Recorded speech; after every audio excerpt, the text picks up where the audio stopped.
Hey there everybody, and welcome to Sweet Talk with Ben.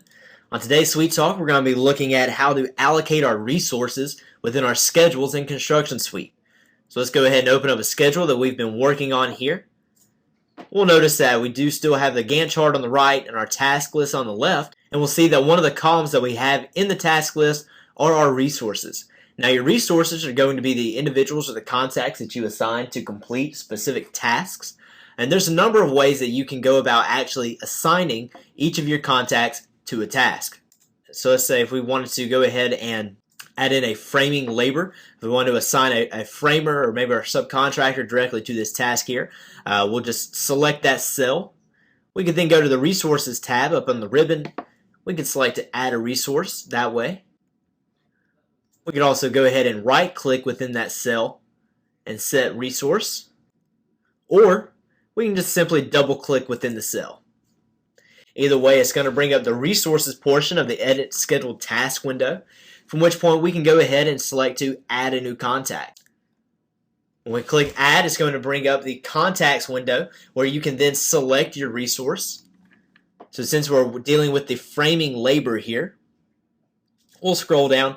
We can either search through Grouped, any of our recent contacts, an alphabetical search, or search for them by typing their name in directly. I encourage you to use the contact groups just because it definitely will help you. It'll be a real time saver as you're going about actually assigning these resources to these individual projects. Because as you can see, I'll select Frame Labor, White Creek Construction, and we'll click OK. Now the resource allocation is also tied directly into the CRM tool of ConstructionSuite with the certificate and the insurance tracking. So if we click OK, you'll see here that we actually receive an alert directly from ConstructionSuite letting you know that White Creek Construction does not currently have any certificates in place, asking you if you are sure that you still want to assign them directly to this project. This is one way that ConstructionSuite helps to keep everything on the same page for you. It helps manage all the different aspects of the project and of the job for you, because the more that ConstructionSuite is able to do for you, the less of a burden that is on you as well. In this case, I know that it's fine, so we'll click OK. We'll see that they have been assigned here. We have a mobile phone number for them. We could also go ahead and enter an email address if we wanted to, directly into their contact information.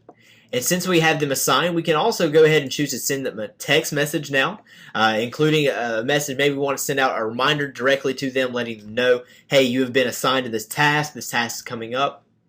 Or if you have an email address, you can go ahead and send them out an email as well.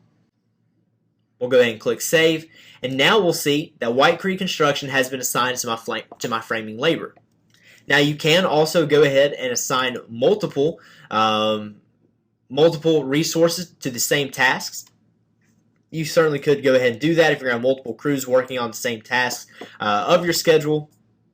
And then once you have your resources assigned, still underneath the Resources tab up on the ribbon of On Plan, we can also go ahead and we can choose to edit any of these resources. We have the option to filter by resources, so you can see which tasks belong to each one of these resources. For instance, if we want to see superior poured wall, we'll see all of our foundation information there.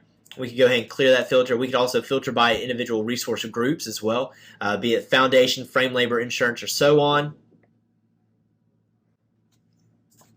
And then we also have a number of different reports that we can use as well. We have a scheduling conflict report, which will show you if you have any resources who are scheduled to be working in multiple locations at the same time, something that maybe you want to take a look at, as well as creating a work order report. That could definitely be a benefit if you are tying your schedules directly to your estimate. You can then show where each resource, where and when each resource needs to be to complete a job, send that to them, as well as the financial aspect of it in addition.